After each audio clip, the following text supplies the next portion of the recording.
Hello everyone, welcome to JK exam cracker. This is Tanya. आज हमारे crash course day 6 है for computer crash course. So करेंगे कुछ और इंपॉर्टेंट क्वेश्चंस। आप लोग जानते हो हम लोग फंडामेंटल्स कर चुके हैं, कंपोनेंट्स कर चुके हैं, input output that is computer hardware कर चुके हैं, कंप्यूटर सॉफ्टवेयर के हमने कुछ क्वेश्चंस किए थे। तो आज मैं आप लोगों के लिए कुछ और questions related to computer software हम लोग कुछ और क्वेश्चंस करेंगे, ओनली फ्यू क्वेश्चंस। उसके बाद कल के सेशन में हम लोग करेंगे गाइज माइक्रोसॉफ्ट स्यूट। हम लोग स्टार्ट करेंगे, लाइक माइक्रोसॉफ्ट वर्ड करेंगे, उसके बाद एक्सेल करेंगे, पावर पॉइंट करेंगे, एक्सेस करेंगे।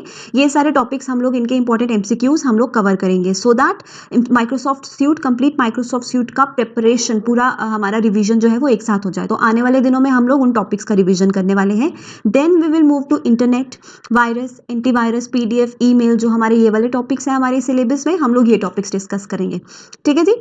और जल्द से जल्द आपका क्रैश कोर्स कवर करेंगे हम लोग। ठीक है गाइस, तो स्टार्ट करेंगे फिर question number 1। An error in a program which causes wrong result is called as. Error जो रॉन्ग रिजल्ट कॉज करता है आपके प्रोग्राम में, हमने कल भी पढ़ा था दैट एरर्स जो प्रोग्राम में आते हैं उन्हें हम लोग क्या कहते हैं, बग्स कहते हैं। तो वो एरर जो प्रोग्राम में प्रॉब्लम कॉज करता है, एक प्रोग्राम का रिजल्ट आपको आउटपुट गलत देता है, उसे हम लोग क्या कहते हैं, बग कहते हैं। बग का मतलब क्या होता है, एरर, मिस्टेक जो एक प्रोग्राम में होती है। ठीक है। बाइट एट्रीब्यूट्स आप जानते हैं। Init problem, init problem basically initialisation problem होती है। ठीक है। इनिशियलाइजेशन एक ऐसा प्रोसेस होता है, बेसिकली इनिशियलाइजेशन क्या है, बूटिंग प्रोसेस का जो बूटअप होता है आपका सिस्टम, उसका जो फर्स्ट स्टेप होता है उसे हम लोग इनिशियलाइजेशन प्रोसेस कहते हैं। और उसमें कोई प्रॉब्लम आ जाना उसको हम लोग बोलते हैं इनिट प्रॉब्लम। इनिट मतलब इनिशियलाइजेशन प्रॉब्लम। ठीक है। So bug is the point, is the answer for question number 1। Second question पे आएंगे। Which software use to keep record of data. कौन सा सॉफ्टवेयर है जो आपके डेटा का रिकॉर्ड रखता है। वर्ड प्रोसेसिंग सॉफ्टवेयर में क्या आता है guys, Microsoft word and all. ठीक है। Operating systems, hardware and user के बीच का इंटरफेयर्स है ना। Utility software special services, special utilities provide करता है आपके सिस्टम को। तो जो रिकॉर्ड रखता है उसे हम लोग क्या कहते हैं, डेटाबेस सॉफ्टवेयर। जैसे हम लोग डीबीएमएस के बारे में पढ़ते हैं, database management system. Database management system क्या है, डेटा का रिकॉर्ड रखना, उसकी प्रॉपर मैनेजमेंट। तो उसी तरह का जो सॉफ्टवेयर होता है जो डेटाबेस का रिकॉर्ड रखने में, ह्यूज डेटाबेस को सेव रखने में, कंप्यूटर में उसका रिकॉर्ड रखने में, सो दैट हमको उसको किसी भी टाइम पर एक्सेस कर सके विदाउट वेस्टेज ऑफ टाइम, उसे हम लोग क्या कहते हैं, डेटाबेस सॉफ्टवेयर कहते हैं। ठीक है। Option A is the correct answer for question number 2। आगे बढ़ेंगे। DOS stands for. DOS क्या है, DOS हम लोगों ने इसके बारे में पढ़ा था जब हम लोगों ने कंप्यूटर इंटरफेस किए थे, जब हमने GUI किया था उसमें भी हम लोग ने पढ़ा था। तो GUI stands for disk operating system. ये बेसिकली क्या है, ये बेसिकली एक ऑपरेटिंग सिस्टम है which is single user single tasking operating system. ठीक है। Single user single tasking operating system. अगर हम लोग बात करें विंडोज़ की, तो विंडोज़ जो है multi user multi tasking operating system है।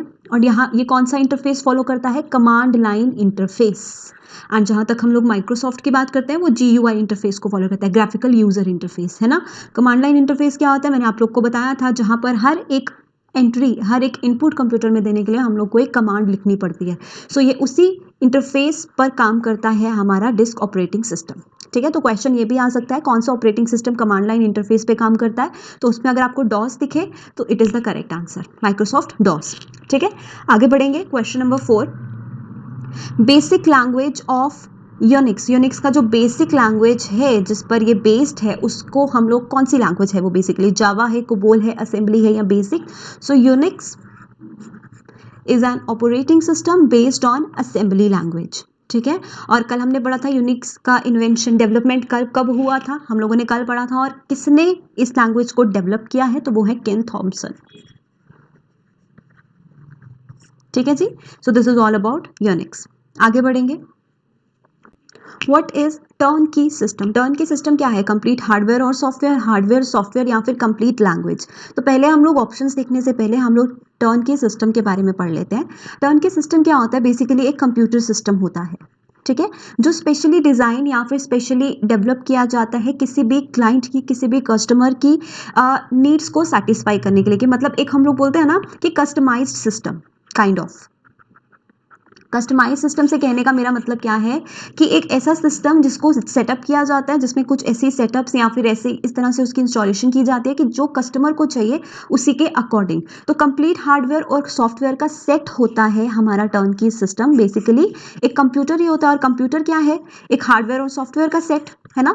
तो ये भी एक सिस्टम, वही सिस्टम है, बस कस्टमाइज्ड है, एक क्लाइंट की, एक कस्टमर की नीड्स के अकॉर्डिंग उसको डिजाइन किया गया है। ठीक है जी। And it has all the necessary hardware and software, इसमें वही नेसेसरी हार्डवेयर और सॉफ्टवेयर है जो एक क्लाइंट को रिक्वायर्ड है।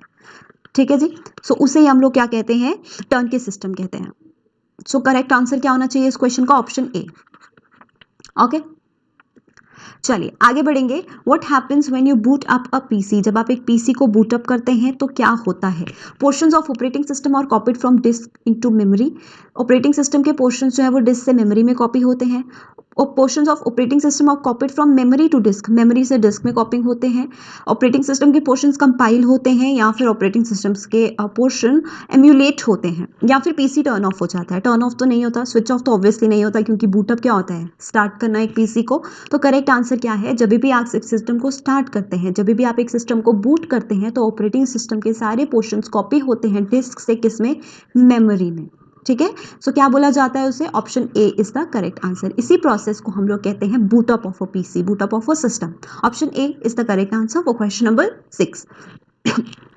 Which of the following statement is true concerning virtual memory is the space on hard drive where to operating system begins to store data when it cause memory bound, because नहीं है, cause होना चाहिए। देखो virtual memory जो है वो space है आपकी हार्ड डिस्क की, जहाँ पर आपका ऑपरेटिंग सिस्टम डेटा को स्टोर करना शुरू हो जाता है जब भी मेमोरी बाउंड इशू आता है, जब आपकी मेमोरी फुल हो जाती है। Accessing data from RAM is slower than accessing data from virtual memory, RAM से डेटा एक्सेस करना स्लो प्रोसेस है वर्चुअल मेमोरी से। ठीक है, ये स्टेटमेंट सही है, दोनों ही सही हैं। या फिर if a computer memory is bound, अगर कंप्यूटर मेमोरी बाउंड हो जाती है, adding more RAM will not solve the problem, ज़्यादा रैम ऐड करना प्रॉब्लम सॉल्व नहीं करेगा। कौन सी स्टेटमेंट जो है वो ट्रू है। देखो कंप्यूटर मेमोरी अगर फुल हो जाती है तो ऑब्वियसली ज़्यादा रैम अगर आप लोग ऐड करेंगे तो वो प्रॉब्लम को सॉल्व करेगा। This is incorrect, none of these भी नहीं है, बोथ ऑफ दीज हम लोग चेक करें तो accessing from RAM is slower than accessing from virtual memory, this statement is wrong, वो स्लोअर नहीं है than accessing data from virtual memory, and this statement is appropriate, the most appropriate option. ये हम लोग ने पढ़ा भी है वर्चुअल मेमोरी के बारे में कि वर्चुअल मेमोरी कौन सी मेमोरी है, जो आपकी हार्ड डिस्क में स्पेस होती है ना। और जब भी आपके ऑपरेटिंग सिस्टम, आपके जो कंप्यूटर मेमोरी है वो खत्म हो जाती है या वो फुल हो जाती है बेसिकली, तो ऑपरेटिंग सिस्टम जो है वो डेटा स्टोर कहाँ करना शुरू कर देता है, वर्चुअल मेमोरी में, जो एक सॉफ्टवेयर है basically. So option 1 is the correct answer. चलो आगे बढ़ते हैं। कॉपिंग कंप्यूटर प्रोग्राम और software without permission of author is called, computer program या सॉफ्टवेयर को कॉपी कर लेना उसके ऑथर की या फिर प्रोग्रामर की, जिसने उसको लिखा है, उसकी परमिशन के बिना, उसे हम लोग क्या कहते हैं, हाईवे रॉबरी। हाईवे रॉबरी क्या होता है, पब्लिक प्लेस पे, लाइक पब्लिक प्लेस पे लूट करना। ठीक है, जैसे रोड्स पे या फिर जो ट्रैवलर्स हैं उनसे लूट करना, उससे हम लोग क्या बोलते हैं, हाईवे रॉबरी बोलते हैं, उनका पैसा लूटना या उनका सामान चुराना। लार्जनी क्या होती है, प्रॉपर्टी से रिलेटेड, प्रॉपर्टी स्टील करना। ठीक है। सॉफ्टवेयर पायरेसी क्या होती है, सॉफ्टवेयर को चुराना, जो कि हमें ऑप्शन में क्वेश्चन में दिया गया है। एम्बेजलमेंट क्या होता है, this is also related to funds, also related to money, funds की चोरी करना, मनी की चोरी करना। सो सॉफ्टवेयर पायरेसी क्या होती है, सॉफ्टवेयर को चुराना, सॉफ्टवेयर कोड जो किसी ने लिखा है उसकी परमिशन के बिना उसको कॉपी कर लेना, उसको चुरा लेना, उससे हम लोग क्या बोलते हैं, सॉफ्टवेयर पायरेसी बोलते हैं। So option C is the correct answer for question 8। आगे बढ़ते हैं। Antivirus software is an example of, antivirus software किसकी एग्जाम्पल है, बिजनेस सॉफ्टवेयर की, ऑपरेटिंग सिस्टम की, सिक्योरिटी यूटिलिटी या फिर ऑफिस सूट। देखो हम लोगों ने यूटिलिटीज के बारे में पढ़ा और हम लोगों ने बोला कि ये डिफरेंट सर्विसेज प्रोवाइड करते हैं सिस्टम को, है ना, जैसे कि उनकी एबिलिटी को इन्हांस करना, सिक्योरिटी प्रोवाइड करना। अब यूटिलिटी सॉफ्टवेयर सिस्टम को सिक्योरिटी कैसे प्रोवाइड करता है, ऑब्वियसली वायरस के अगेंस्ट कोई सॉफ्टवेयर प्रोवाइड करेगा जिससे एक आपका सिस्टम है सिक्योर हो पाए। सो उसे ही हम लोग क्या कहेंगे, एंटीवायरस क्या है, जो वायरस को डिटेक्ट करने के लिए सॉफ्टवेयर्स का यूज करते हैं। तो ये क्या है, ये एक सिक्योरिटी यूटिलिटी है। Next question, question number 10, documentation of computer programs is important so that, computer programs जब लिखे जाते हैं उनका प्रॉपर डॉक्यूमेंटेशन जो है वो इंपॉर्टेंट है, क्यों? क्योंकि यूजर समझ पाए कि प्रोग्राम को कैसे यूज़ करना है, दूसरे प्रोग्रामर्स ये समझ पाए कि प्रोग्राम को मेंटेन कैसे करना है, प्रोग्रामर ये समझ पाए कि कोड इस तरीके से क्यों लिखा गया है जब वो एरर्स को ढूंढ रहा हो या फिर सबके सब हो सकते हैं। तो बेसिकली कंप्यूटर प्रोग्राम्स का प्रॉपर डॉक्यूमेंटेशन क्यों किया जाता है? ताकि जिस प्रोग्रामर ने उस प्रोग्राम को लिखा है, ठीक है, वाइल हंटिंग द एरर्स को हंट करते हुए ये समझ पाए कि उसने उस प्रोग्राम को इस तरीके से क्यों लिखा था, ठीक है। इसीलिए ये बहुत ज़रूरी है कि कंप्यूटर प्रोग्राम की प्रॉपर डॉक्यूमेंटेशन हो। Option C is the error, ठीक है, इज द एरर नहीं, option C is the part जिसमें गलत जो करेक्ट है as per the options. Next one पे आते हैं, the process of preparing a floppy Diskit for use, एक फ्लॉपी डिस्क को यूज के लिए प्रिपेयर करने के प्रोसेस को हम लोग क्या कहते हैं? असेंबलिंग बिल्कुल गलत, ट्रांसलेटिंग बिल्कुल गलत, पार्सिंग रॉन्ग। एक फ्लॉपी डिस्क को के प्रोसेस जिससे हम उसको प्रिपेयर करते हैं यूज़ के लिए, उसे हम लोग क्या कहते हैं? फॉर्मेटिंग कहते हैं, ठीक है। फॉर्मेटिंग के बारे में हम लोग बहुत अच्छे से पढ़ भी चुके हैं। सो या formatting is the correct answer, option D. आगे बढ़ेंगे, repair for non software work which is generally available free of cost on internet, एक सॉफ्टवेयर एरर का रिपेयर जो ऑनलाइन फ्री अवेलेबल है उसे हम लोग क्या कहते हैं? उसे हम लोग वर्जन कहते हैं, पैच कहते हैं, ट्यूटोरियल कहते हैं या फिर FAQ कहते हैं। तो उसे हम लोग क्या कहते हैं? उसे हम लोग पैच कहते हैं guys. Option B is the correct answer. Patch क्या है? It is basically a set of changes to a computer, जो सॉफ्टवेयर में अगर कोई एरर है तो उसे रिकवर कर सकता है, सिक्योरिटी इश्यूज है उसे फिक्स कर सकता है, and it is available free of cost on internet, ठीक है। सो उसे ही हम लोग क्या कहते हैं? पैच कहते हैं। Option B is the correct answer for the particular question. आगे बढ़ेंगे क्वेश्चन 12 पर। Hardware devices that are not a part of main computer system and are ऑफर एडिड लेटर टू इट, वो हार्डवेयर डिवाइसेस जो आपके computer के main system का part नहीं होते। जब आप एक मेन सिस्टम लेते हैं, कंप्यूटर सिस्टम लेते हैं, वो हार्डवेयर डिवाइसेस आपको तब नहीं मिलते, बट लेटर ऑन अपनी यूजेज के अकॉर्डिंग, अपनी यूज़ के अकॉर्डिंग आप उसको ऐड कर सकते हो। उन्हें हम लोग क्या कहते हैं? Clip art no, highlight no, execute no, peripherals. Peripherals क्या होते हैं? वेरियस इनपुट और output devices, various hardware devices जो कंप्यूटर में आप लोग यूजेज के अकॉर्डिंग ऐड कर सकते हो, ठीक है जी। पेरिफेरल्स कहते हैं उन्हें हम। Disk cleaner helps to free, हम लोगों ने यूटिलिटी सॉफ्टवेयर के जब हम लोगों ने यूजेस पढ़े थे उसमें हम लोगों ने डिस्क क्लीनर भी उसकी एक प्रॉपर्टी पढ़ी थी। तो डिस्क क्लीनर क्या करता है? डेटा को फ्री करने में हेल्प करता है, रिसाइकिल बिन को फ्री करने में हेल्प करता है, स्पेस को फ्री करने में हेल्प करता है या इन्फॉर्मेशन को। तो डिस्क क्लीनर क्या करता है? जितने भी अनवांटेड अनयूज्ड फाइल्स होती हैं आपके डिस्क पे, उनको क्लीन कर देता है सो दैट आपके सिस्टम में और ज़्यादा स्पेस हो पाए। तो ये क्या करता है? स्पेस को फ्री करने में हेल्प करता है। सो करेक्ट आंसर क्या होना चाहिए? Option C for question number 14। आगे बढ़ेंगे, a kind of system which is responsible for loading and relocating the executable program in the main memory, ऐसा सॉफ्टवेयर जो एक एग्जीक्यूटिव प्रोग्राम को लोड करने में या फिर रीलोकेट करने में हेल्प करता है मेन मेमोरी में, उसे हम लोग क्या कहते हैं? लोडर, लिंकर, ट्रांसलेटर या फिर प्रेजेंटेशन सॉफ्टवेयर। तो जो भी प्रोग्राम लोड करने में हेल्प करता है एक प्रोग्राम को, एग्जीक्यूटेबल प्रोग्राम को, एक at the time of execution programs को लोड करने में जो हेल्प करता है, हम लोगों ने पढ़ा था, उसे हम लोग क्या कहते हैं? लोडर कहते हैं। So option A correct answer for this question. आगे बढ़ेंगे क्वेश्चन 16, अ लिंकर प्रोग्राम। अब एक लिंकर क्या होता है? लोडर तो हम लोग ने पढ़ लिया, हम लोग ने कंपाइलर भी पढ़ लिया, हम लोगों ने असेंबलर भी पढ़ लिया, हमने इंटरप्रेटर भी पढ़ लिया। लिंकर क्या होता है?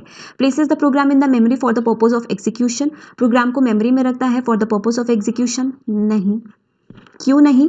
क्योंकि हम लोग ने अभी पढ़ा ऐसा काम कौन करता है? लोडर करता है। Relocates the program to execute from a specific memory area allocated to it? Wrong. Links the program with other programs needed for it execution? This is the correct answer. जैसे इसका नेम डिफाइन करता है वही इसका answer है कि ये programme को दूसरे प्रोग्राम्स के लिए, प्रोग्राम्स के साथ लिंक करता है एग्जीक्यूशन में अगर रिक्वायरमेंट है तो, ठीक है। जो उसकी एग्जीक्यूशन के लिए प्रोग्राम्स रिक्वायर्ड है उनको दूसरे प्रोग्राम्स के साथ लिंक करता है, उसी का काम है लिंकर का, ठीक है। So option C is the correct answer for question 16। Question 17, all the characters that a device can use, एक डिवाइस जितने भी कैरेक्टर्स यूज करता है उसको हम लोग क्या बोलते हैं कंप्यूटर की भाषा में? Skill set, character code, character set और कीबोर्ड कैरेक्टर्स। तो एक डिवाइस जो भी कैरेक्टर्स यूज करता है गाइस, उसके कंप्लीट सेट को हम लोग क्या बोलते हैं? कैरेक्टर सेट बोलते हैं, ठीक है। सो क्या आंसर होना चाहिए आपका? Option C. Alright guys, now the last question of today session, आज के सेशन का लास्ट क्वेश्चन, लेकिन ये आंसर आप लोग को मैं नहीं दूंगी, ये आंसर आप लोग खुद ढूंढेंगे और आप लोग मुझे कहाँ पर बताएंगे, कमेंट सेक्शन में। लास्ट जो मैंने आप लोग को क्वेश्चंस पूछे थे, ऑलमोस्ट सभी स्टूडेंट्स ने बिल्कुल सही आंसर दिया था। सो मैंने आप लोगों से पूछा था डीटीपी डेस्कटॉप पब्लिशिंग का यूज कहाँ होता है, और एक और क्वेश्चन मैंने आप लोगों से पूछा था, and the question was every computer has a dash and many also have dash. ठीक है, तो डीटीपी का यूज़ हम लोग कहाँ करते हैं, डेस्कटॉप पब्लिकेशन का। इसका यूज़ बेसिकली डॉक्यूमेंट्स की क्रिएशन के लिए होता है। कई तरह के कमर्शियल यूज़ में इसका यूज़ है, जैसे कि आप लोग मैगजीन्स हो गई, बुक्स हो गई, ब्रोशर्स हो गए, वहाँ पर जो डिज़ाइंस एंड ऑल क्रिएट किए जाते हैं, वहाँ पर उसी के लिए हम लोग डेस्कटॉप पब्लिशिंग का यूज़ करते हैं। ठीक है, उसके बाद हमारे पास सेकेंड क्वेश्चन था, every computer has an operating system and many computers also have application programs. ठीक है, सो हमारे पास आई गेस ऑप्शन डी था इसका, जिसमें operating system and application programs था आंसर।